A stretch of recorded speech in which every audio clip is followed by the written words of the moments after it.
Good morning mga ka-farmer. Ito, gagayag tayo ng mani.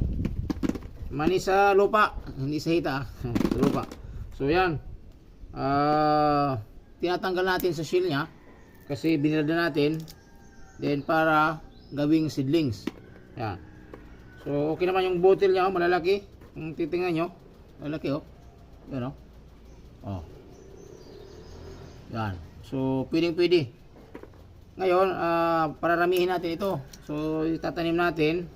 And then, pag harvest natin, kung matuloy, syempre may mga peste din, ano?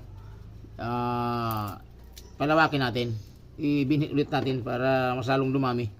So, ganun lang po ang proseso, mga ka-farmer. Para yung isang butil, maging madami. Okay, so thank you for watching.